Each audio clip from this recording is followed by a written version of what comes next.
En esta clase vamos a abordar las ideas de Domingo Faustino Sarmiento, quien fue, sin lugar a dudas, el principal impulsor de un proyecto de modernización de la educación popular en Argentina, pero también en Sudamérica. Sabemos que su vida está atravesada por fuertes polémicas y grandes contradicciones, tanto como por la tenacidad de sus ideas. Sarmiento fue en cierta medida el escultor de la Argentina moderna, una escultura que a veces realizó dando pinceladas magistrales, pero muchas otras lo hizo apelando al mazo, ¿no? Con una enorme habilidad para lanzar estocadas verbales a cuanto adversario se le cruzara por el camino o quisiera enfrentarlo. Pero antes de abordar el ideario pedagógico de Sarmiento, para no creer que Sarmiento pensó y llevó adelante un proyecto sobre territorio yermo, es decir, Sarmiento no inventó nada, Sarmiento lo que logró fue sistematizar un conjunto de experiencias, de ideas, de iniciativas que estaban teniendo lugar y darles una forma y una impronta particular, sin lugar a dudas. Decía, antes de abordar el ideario pedagógico sarmientino, tomar algo que comprometimos en la clase anterior, que era esbozar un mapa de las diferentes tendencias e iniciativas pedagógicas que existían en la Argentina en la primera mitad del siglo XIX. Entonces, tendencias pedagógicas. Sigamos aquí a Adriana Puigros, una vez más, junto a quien podemos identificar 4 líneas o 4 tendencias pedagógicas en el periodo que va de 1820 a 1850 aproximadamente, ¿no? 2 de ellas podríamos decir que tuvieron epicentro en torno a núcleos políticos y culturales asentados en Buenos Aires, mientras que los 2 restantes fueron legítimas expresiones de la importancia que tenía la cuestión pedagógica y educativa en las provincias, especialmente en el litoral y en el norte del país.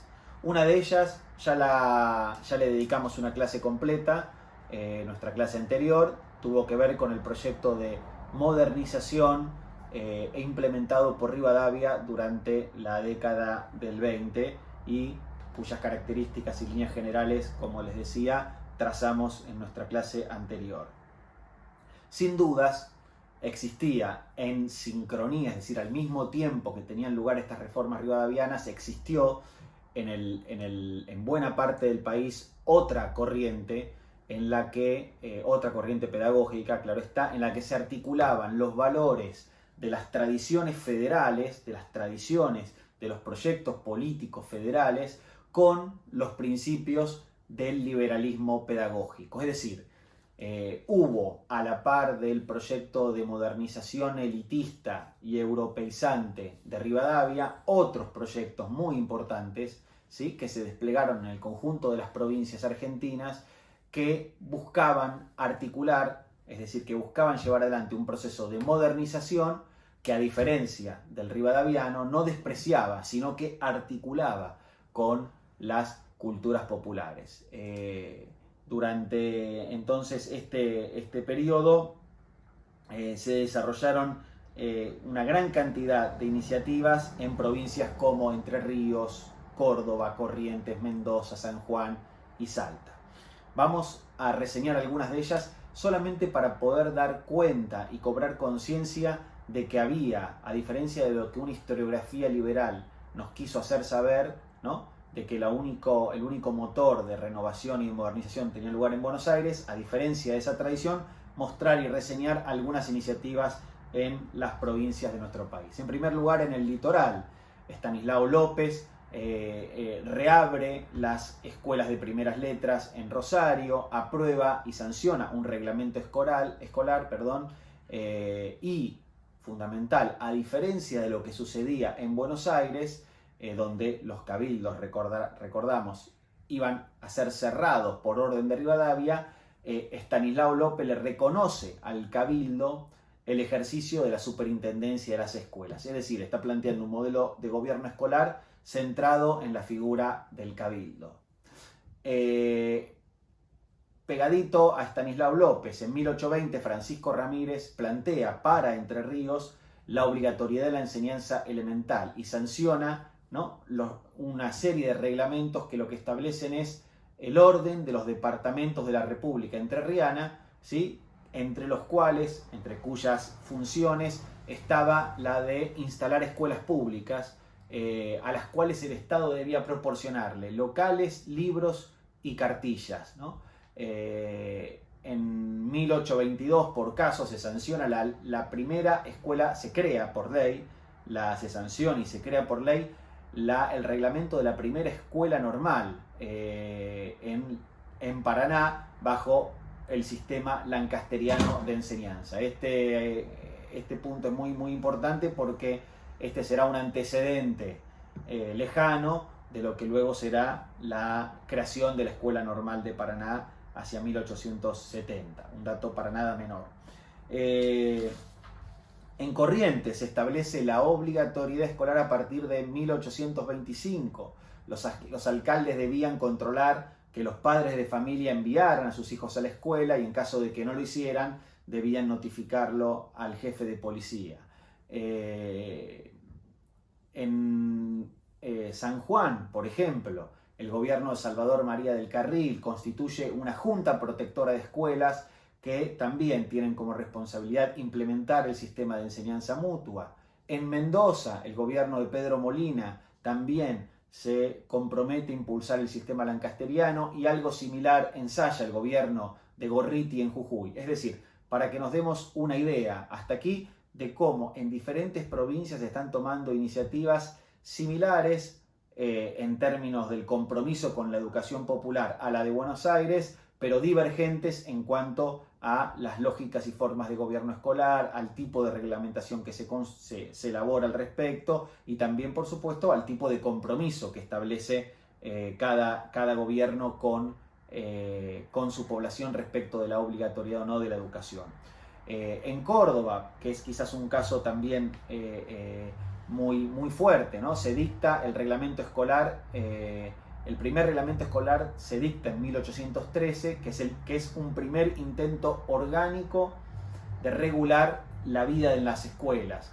En 1817, 4 años después, se busca consolidar un fondo escolar que permitiera garantizar fundamentalmente en las escuelas de las zonas rurales un abastecimiento de recursos para que puedan continuar funcionando, y va a ser el general Juan Bautista Bustos quien va a sancionar el reglamento provisorio de Córdoba. En ese reglamento provisorio de Córdoba se va a establecer que la ilustración es necesaria para la conservación pacífica de los derechos del hombre en sociedad, y que es fundamental para ello poder contar con una junta protectora de escuelas que a su vez pudiera redactar un reglamento escolar, fundar escuelas en cada curato, en cada villa de la provincia, y proponer tanto maestros como material didáctico para que esas escuelas puedan contar con una correcta y adecuada dotación.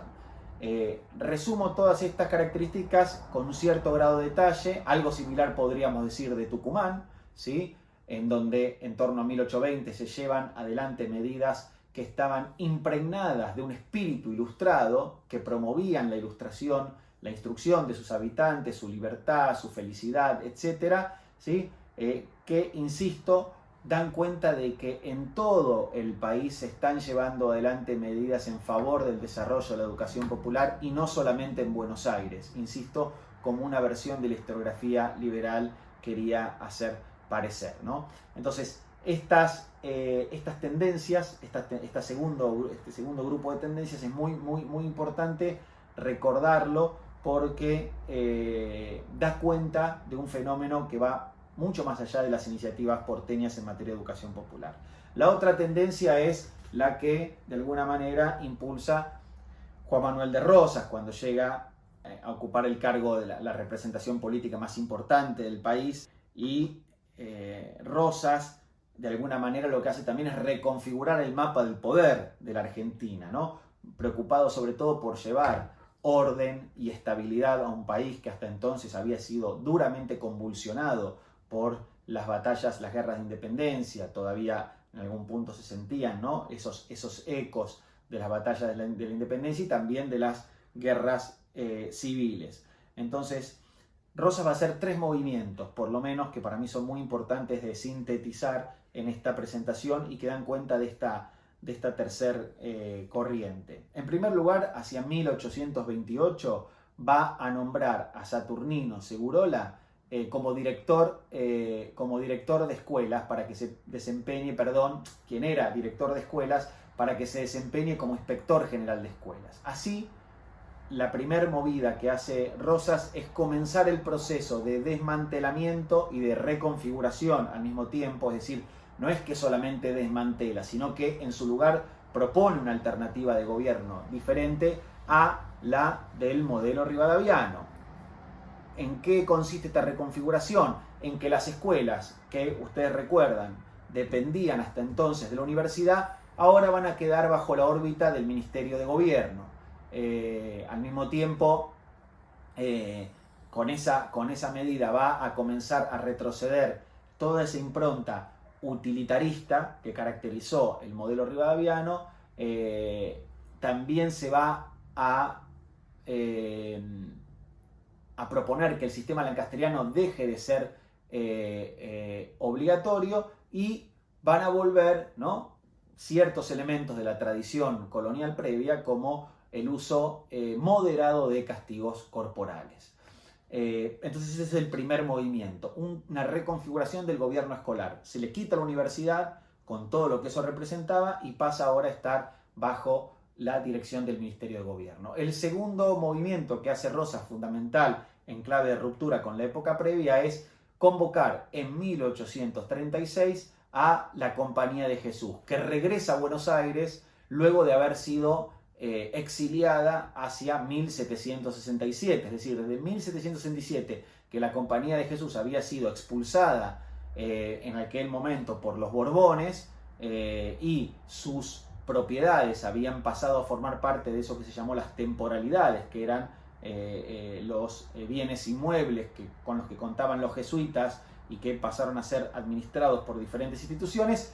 Rosas se los devuelve, los convoca a Buenos Aires, los devuelve y en particular les entrega el viejo edificio del Colegio de Ciencias Morales, para que vivan en él según las reglas de la orden y, decía el decreto, establezcan las aulas de estudios que el gobierno tenga a bien encomendarles. Es decir, le devuelve a los jesuitas lo que era de los jesuitas, ¿sí?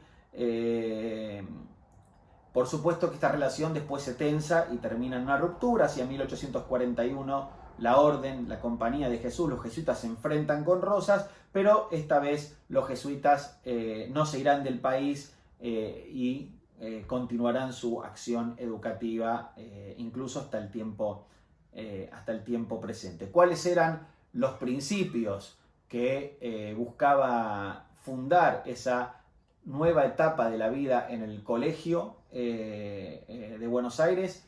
Patriotismo federal, religión católica e ilustración sólida.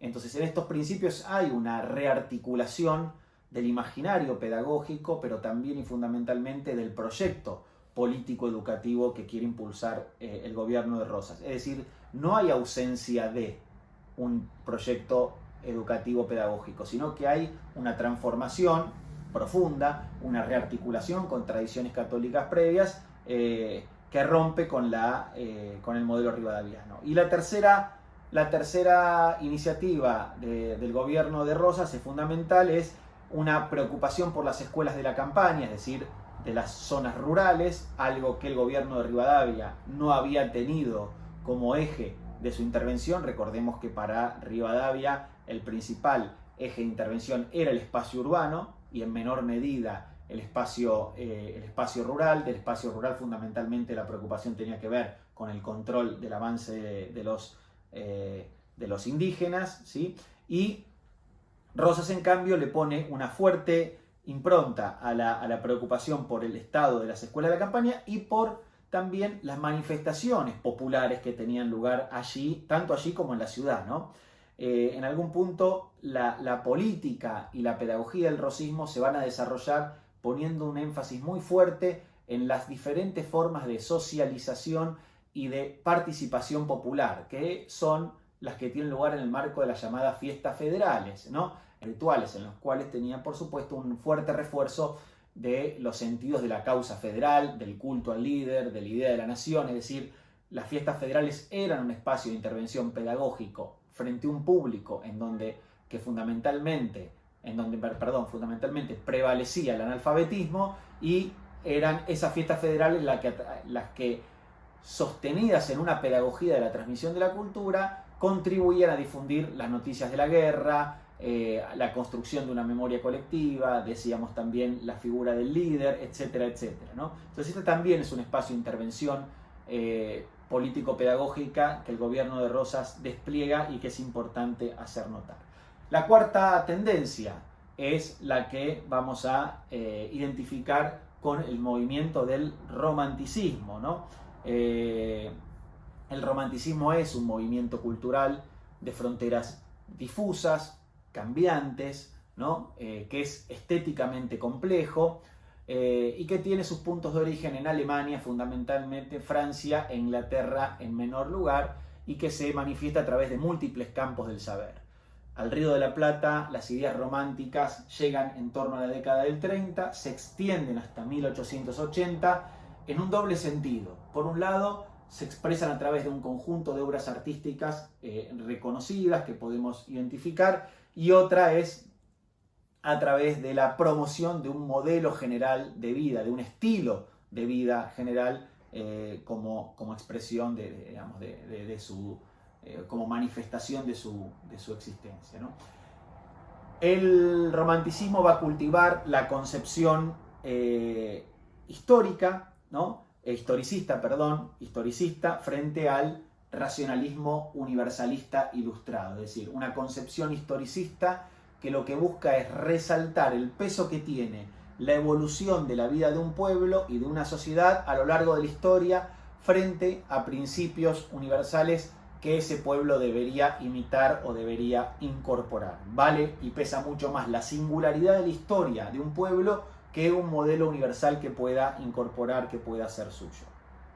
Es decir, cada sociedad lleva en su seno las claves que lo hacen evolucionar y desarrollarse de una determinada manera, ¿no? Y eso tiene que poder ser de alguna manera narrado, tiene que poder ser visibilizado, ¿no? Fundamentalmente a través de la literatura, ¿no? La épica y el folclore van a ser las figuras narrativas, las formas narrativas más apropiadas para poder llevar adelante esa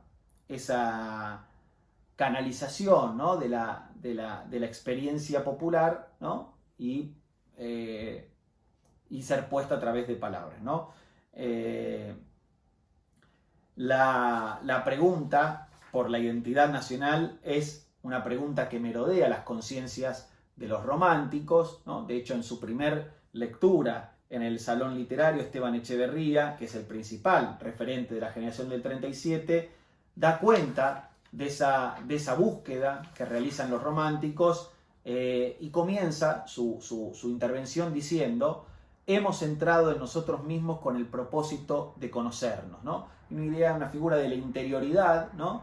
Del conocimiento de lo propio para poder dar cuenta de la realidad social y de sus características, de la interpretación, del entendimiento de esa realidad, ¿sí?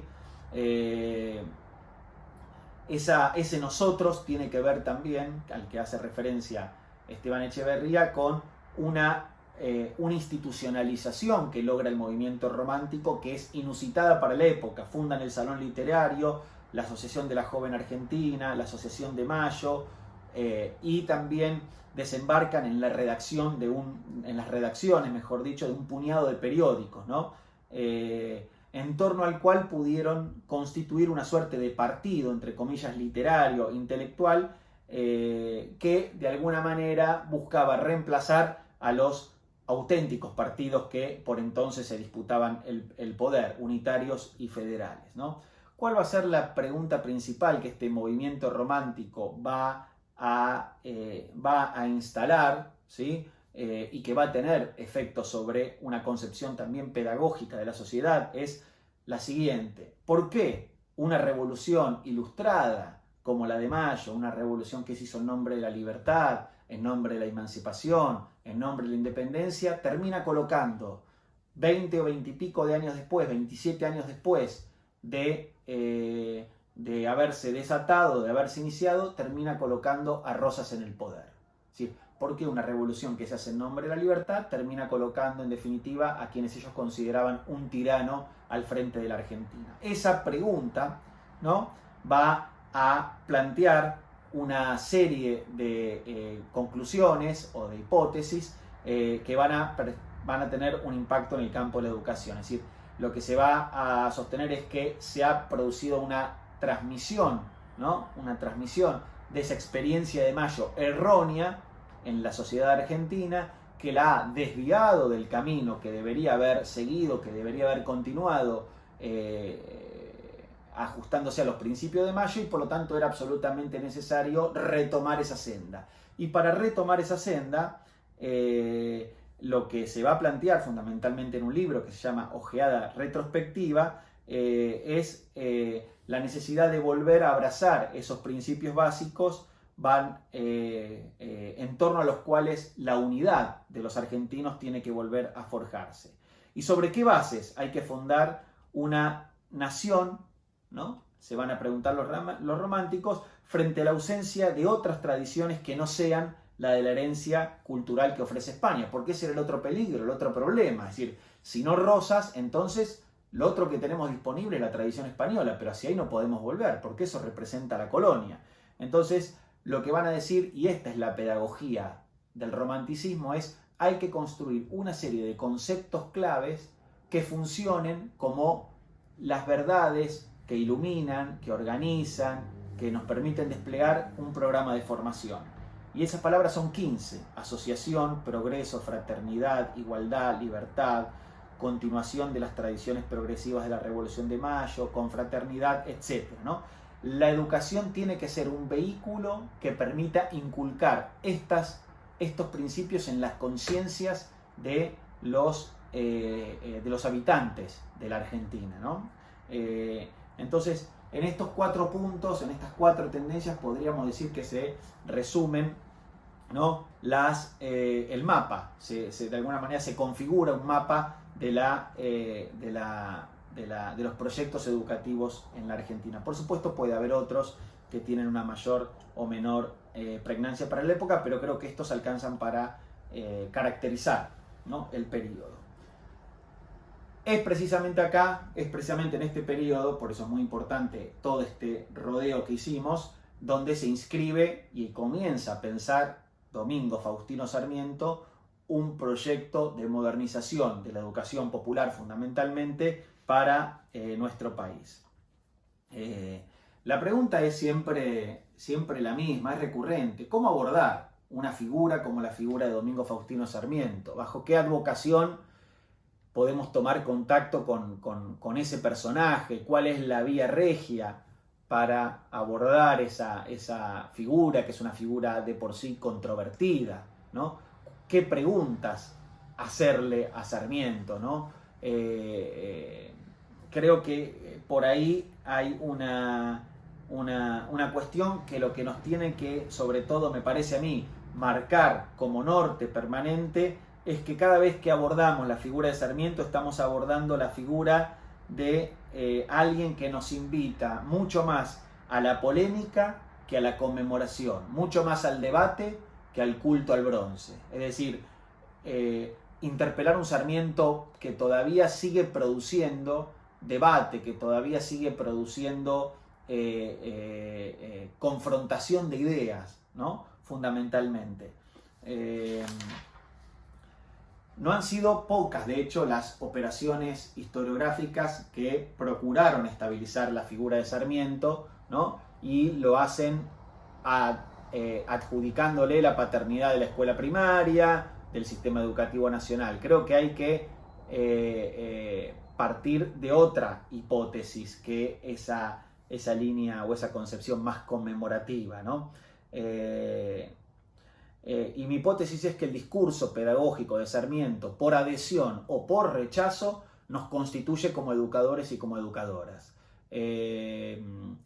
Por eso quisiera ahora sumergirme un poco en su biografía y abordar principalmente uno de sus libros, ¿no? El Facundo, que creo yo puede ser leído en clave pedagógica y donde se sientan las bases de lo que luego será el programa pedagógico de Sarmiento, que tendremos la ocasión de desarrollar en la clase que sigue. Pero en esta es fundamental poder sentar las bases de lo que Sarmiento entiende que es el problema de la sociedad argentina en pleno siglo XIX y cuáles son las alternativas para fundar un Estado moderno atado, por supuesto, a un modelo educativo o a un proyecto educativo que le permita resolver ese problema. Bueno, abordar la figura de Sarmiento, ¿no? Su biografía. Los biógrafos de la antigüedad, ¿no? Escribían, sabemos, sus bios, sus historias, conforme al tipo y no al individuo. Es decir, no hacían referencia a la figura de Alejandro Magno, sino a la figura emblemática del conquistador, ¿no? En esa lógica, volver a preguntarnos quién fue Domingo Faustino Sarmiento, bajo qué tipo ha sido presentado. Y ahí aparecen en respuesta un conjunto de imágenes siempre, por supuesto, arquetípicas. Sarmiento es el padre del aula, es el profeta de la pampa, es el cuyano alborotador, es el maestro de América, es el biógrafo de la barbarie, es el gran Franklin del sur, en fin, es lo más cercano. Tulio Alperindongui, ¿no? Un gran historiador argentino, ha llegado a decir, es lo más cercano a un genio que ha tenido la Argentina. Quisiera entonces enfocar esta pregunta sobre quién es Sarmiento para nosotros, o quién puede serlo, a partir de una fotografía. Esta fotografía retrata el cuerpo de Sarmiento, que está colocado frente a la cámara, ¿no? Inerte. La imagen es tomada unos instantes después de su deceso en Paraguay, el 11 de septiembre de 1888, ¿no? Sarmiento había viajado hacia allí en busca de un clima más benigno para una enfermedad cardiovascular que lo acosaba y que en el invierno porteño lo dejaba prácticamente postrado, ¿no? Con esta imagen, que de alguna manera señala el principio del fin, o al caso el comienzo de una nueva etapa, se abre un interrogante, se instala un interrogante, ¿no? Cuando se apaga la última luz, ¿no? Del genio de Sarmiento, ¿qué formas de la memoria social se activan en torno a su figura? E incluso Sarmiento, frente a esta pregunta, no deja de decir algo, ¿no? Entonces quisiera ahora sí leerles una cita del propio Sarmiento al respecto, de la forma en la que él se autorrepresentaba o se autopercibía. Dice Sarmiento: nacido en la pobreza, criado en la lucha por la existencia, más que mía de mi patria, endurecido a todas las fatigas, acometiendo todo lo que creía bueno y coronada la perseverancia con el éxito, he recorrido todo lo que hay de civilizado en la tierra y toda la escala de los honores humanos, en la modesta proporción de mi país y de mi tiempo. He sido favorecido con la estimación de muchos de los grandes hombres de la tierra. He escrito algo bueno entre mucho indiferente y sin fortuna que nunca codicié, porque era bagaje pesado para la incesante pugna. Espero una buena muerte corporal, pues la que me vendrá en política es la que yo esperé y no deseé mejor que dejar, por herencia, millones en mejores condiciones intelectuales, tranquilizado nuestro país, aseguradas las instituciones y surcado de vías férreas el territorio, como cubierto de vapores los ríos, para que todos participen del festín de la vida que yo gocé solo a hurtadillas, ¿no? Hay aquí una imagen de cómo Sarmiento quiere ser recordado, pero también una multiplicación de, más que una multiplicación, una pluralidad, una manifestación de la pluralidad de vidas que ha vivido Sarmiento. Bueno, aquí hay un libro extraordinario, Adiós Sarmiento, de Adriana Puigros, y una vieja publicación de la Universidad de Buenos Aires, la Facultad de Filosofía y Letras, ¿no? Fíjense, Sarmiento, educador, sociólogo, escritor, político, ¿no? hubo muchas formas de nombrar a Sarmiento, ¿no? Hubo muchas y múltiples formas de nombrar a Sarmiento porque hubo múltiples Sarmientos, ¿no? Lo que a nosotros nos debe preocupar es cómo circunscribir esa multiplicidad al campo de la educación. Y ahí también es importante recuperar algunas referencias, como la de, por ejemplo, Héctor Félix Bravo, ¿no? Quien desde una posición progresista recordaba a Sarmiento como aquel que, cito, confiaba plenamente en la redención de las masas argentinas, ignorantes y menesterosas, así como en el desarrollo de la nación, con el amparo del sistema democrático y por obra de la educación común. Para Bravo, que insisto, se inscribe en una tradición incuestionable de la defensa democrática, del campo democrático de las ideas, para Bravo las palabras clave que articulan el modelo sarmientino son civilización, democracia, conciencia nacional. Pero vayamos ahora a otro gran educador, otro gran historiador de la educación, Gregorio Weinberg, quien en el prólogo a la obra Educación Popular, una reedición que se hace de la obra, una de las obras más importantes de Sarmiento, caracterizaba al sanjuanino de la siguiente manera. Decía, el primero de sus rasgos, su odio, activo y fecundo, a la tiranía, a los resabios de coloniaje y su secuela de miseria e ignorancia, consecuencias naturales de un feudalismo no superado. Otro de sus rasgos podría ser expresado por su ardiente y conmovedora fe en el progreso y en la evolución. Un tercero de esos rasgos, su confianza en la fuerza liberadora de la democracia, tal cual él la entendía. Luego, su afán por europeizar y americanizar nuestro país, esto es, poner economía, sociedad, instituciones y hábitos a tono con los países más avanzados. Nótese entonces que estas dos caracterizaciones elegidas al azar, de entre muchas otras que podrían leerse o recompilarse, nos muestran una imagen de un Sarmiento que se inscribe dentro de la estela, o que es recuperado dentro de la estela de un sector progresista. No podríamos decir que Weinberg o Héctor Félix Bravo no lo sean, pero que sin embargo nos colocan frente al problema de todo aquello que en Sarmiento tuvo un carácter polémico, condenable, ¿por qué no condenable?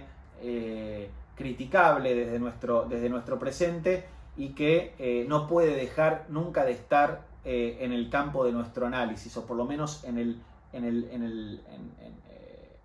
un espacio muy visible de los análisis que hagamos en torno a su obra, ¿no? Así hay que recordar también que desde posiciones críticas se sostuvo que Sarmiento diseñó un país a costa del sacrificio de un sector de la población, de esa población que estaba comprendida fundamentalmente por los pueblos originarios y por los gauchos, a los que Sarmiento despreció, atacó, ninguneó, ¿sí? Al tiempo que también Sarmiento despreció, lo ha dejado en sus textos, volcado, regado de diferente manera, numerosas tradiciones americanas, por considerarlas muchas veces rémoras del pasado, de las cuales poco y nada podía rescatarse. Es entonces esta la cuestión. A favor o en contra, cuestionado o defendido, la figura de Sarmiento es un punto de partida inevitable para pensar nuestra educación, tanto en sus logros como en sus fracasos. Esto me parece fundamental, ¿sí? Es una figura que nos convoca siempre a la controversia, siempre al debate, siempre a construir contrapuntos, ¿no? Respecto de lo que hizo, de lo que no hizo, de lo que reivindicó, de lo que atacó. Y es muy interesante cómo eso también llega, permítanme un segundo, llega a nuestro presente, que es lo que estoy tratando de insistir. Lo quiero ilustrar con una breve anécdota. Hace algunos años, durante la marcha en repudio, ¿no? Que todavía hoy continuamos, por el crimen del maestro Carlos Fuentealba, un grupo de docentes, ¿no? En la marcha se colgaron un cartel que decía: bárbaros, las ideas no se matan, ¿no? Esa frase, recordemos, es una frase sarmientina, es una frase con la que Sarmiento inicia el libro al cual ahora le dedicaremos unos minutos, que es Facundo, ¿no? ¿Es un gesto espontáneo, venido de cualquier parte, o hay una conexión? o hay una conexión entre el ideario sarmientino del siglo XIX y las luchas, y algunas de las luchas y algunas de las reivindicaciones que hoy realizamos, ¿no?, en la actualidad, en nuestra contemporaneidad. Yo creo que es una cuestión para pensar. Pero vamos a el objeto de lo que nos ocupa ahora, que es un abordaje con algunas claves de lectura sobre Facundo, ¿no? Sarmiento va a dedicarle no pocas energías y luces a tematizar el problema central que para él oficiaba de obstáculo para la organización nacional, es decir, para la creación de la República, para la organización moderna de la Argentina. Y esa figura no era otra que Juan Manuel de Rosas, ¿no? Si una obsesión recorre el trabajo más importante de nuestro autor, esto es el Facundo, es justamente la de desentrañar el enigma que impide al país su devenir moderno. Y ese enigma es Rosas y es también su antecedente más importante, que no es otro que Facundo Quiroga. La escritura del Facundo, ¿no?, que lleva como subtítulo Civilización y Barbarie, es entonces un gran esfuerzo por parte del cuyano, por parte de Sarmiento, de echar luz sobre el drama de la cultura en esta región de América, ¿no? La forma, el camino a través del cual Sarmiento echa luz, es decir, busca desentrañar el enigma, ¿no?, que le impide a la Argentina su devenir moderno, es objeto de numerosas interpretaciones. Esas interpretaciones se preguntan frente al Facundo cuál es el lugar donde puede ser encasillado ese libro. ¿Se trata de un libro que puede ubicarse dentro de los clásicos del pensamiento político, o más bien se trata de un clásico de la literatura? Bueno, como veremos, desde la época de su publicación, esa problematización de la función literaria del Facundo estuvo a la orden del día. Valentín Alsina, que era amigo de Sarmiento, va a escribirle una carta comunicándole lo siguiente, dándole su opinión. Dice: le diré que en su libro, que tantas y tan admirables cosas tiene, me parece entrever un defecto general, el de la exageración. Creo que tiene mucha poesía, si no en las ideas, al menos en los modos de locución. Usted no se propone escribir un romance ni una epopeya, algo típicamente romántico, sino una verdadera historia social, ¿no? Como en El Matadero de Echeverría, ¿no? La del Facundo es una historia que, según Ricardo Piglia, puede en realidad leerse a contraluz de la historia verdadera, como su pesadilla, ¿no? ¿Por qué? Porque, al igual que en El Matadero, en el Facundo, el miedo parece ser el tono general que recorre la obra, que le imprime su carácter, ¿sí? Y según la cual, según Sarmiento, también le imprime, ¿no?, el carácter a los modos de ser argentino.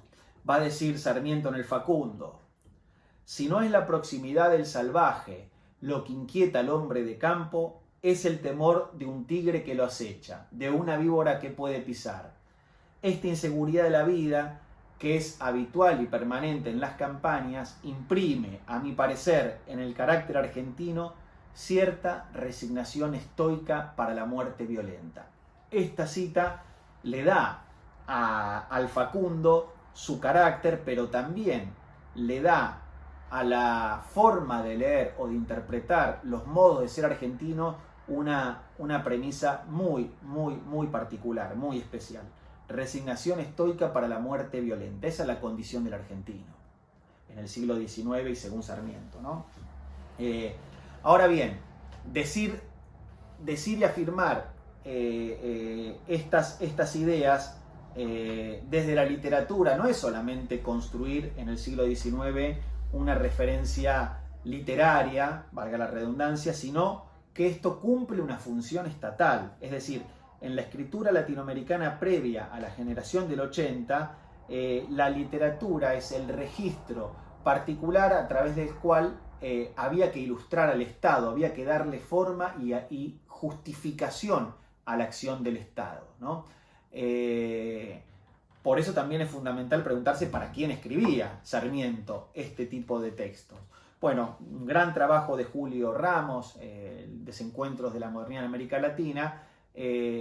Ramos va a decir que la escritura del Facundo se inscribe en una red textual que desde los años 20 venía a responder a la necesidad de superar la catástrofe.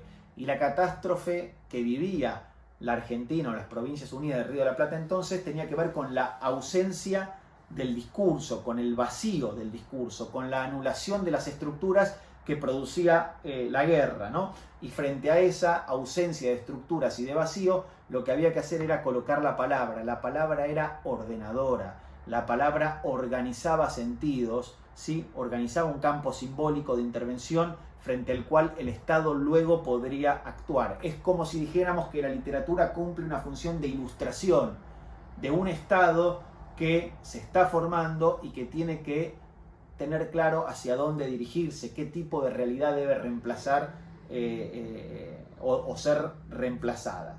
Y frente a esa tarea, ¿no? Que tiene que ver precisamente con que escribir de alguna manera es darle forma al sueño modernizador, esa palabra modernización también puede ser entendida como una suerte de ajuste de cuentas con el pasado, y tiene fundamentalmente también que ver con la tarea de la civilización. Le va a demandar y va a poner en el centro de la escritura del Facundo una caracterización central.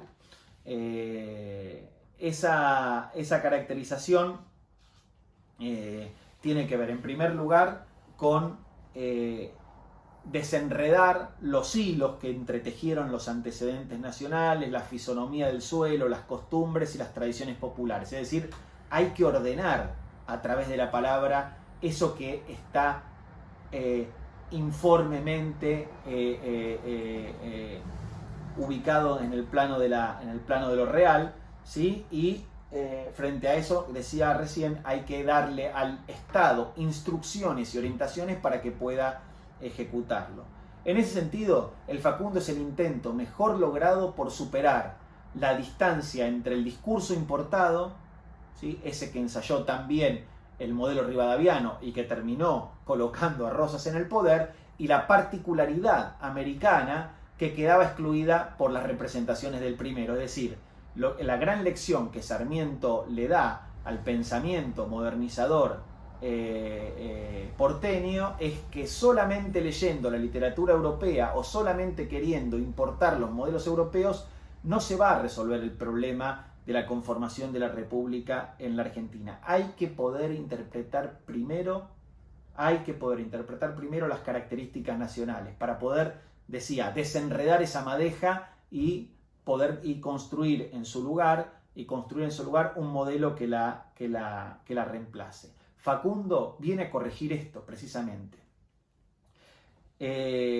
Retomemos una vieja idea de Mariátegui. Mariátegui decía que Sarmiento no encontró mejor modo de ser argentino que siendo europeizante, ¿no? Y esto tiene que ver con que para Sarmiento, como para muchos otros, el discurso no estaba en América, sino que había que ir a buscarlo a otra parte. Estaba en Europa, estaba en Norteamérica, las palabras a través de las cuales y los modelos culturales a través de los cuales se podía llenar ese vacío que había en Europa.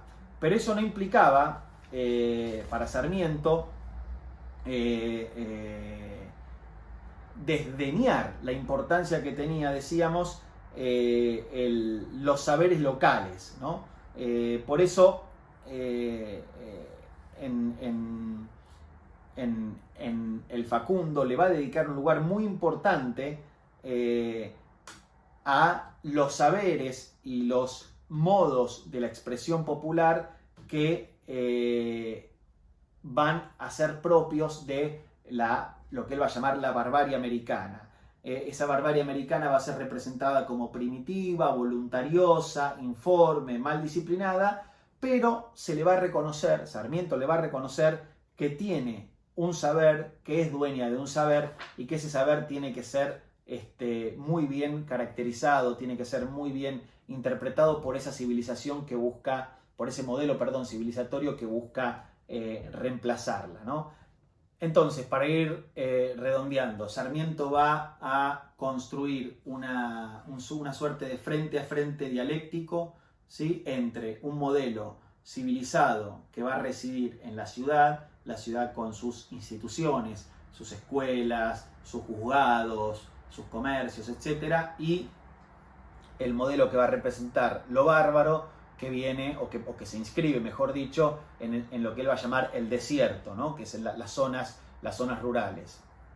Allí la distancia, la ausencia de costumbres civilizadas, la presencia de tradiciones orales que remiten, ¿no?, a un primitivismo que Sarmiento va a desdeñar, que va a caracterizar como atrasado, etc., es aquello que debe ser reemplazado, que debe ser removido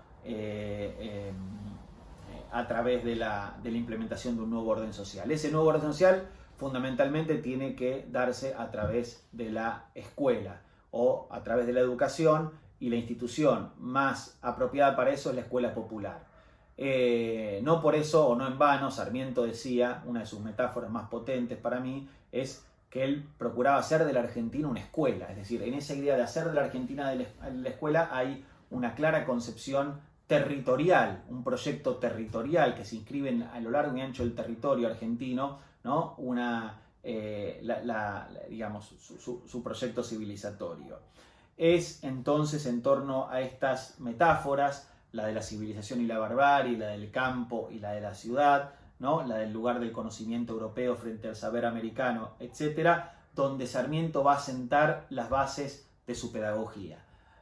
Pedagogía que se va a materializar a través de una serie de iniciativas, de proyectos, pero fundamentalmente también de una red muy copiosa de personas que van a hacer carne estas ideas y las van a materializar. Es decir, no va a ser la voluntad todopoderosa de un Sarmiento la que va a construir estas realidades, sino que va a ser la de una red, la red Sarmiento la llamo yo, de personajes, de maestros, maestras, funcionarios, etcétera, que la van a plasmar. Pero eso ya es objeto de las próximas clases. Por lo pronto vamos a dejar aquí, habiendo introducido las bases, los fundamentos del proyecto sarmientino en serie o en relación con esas tradiciones pedagógicas que también tuvieron un alcance y una impronta en la Argentina del siglo XIX.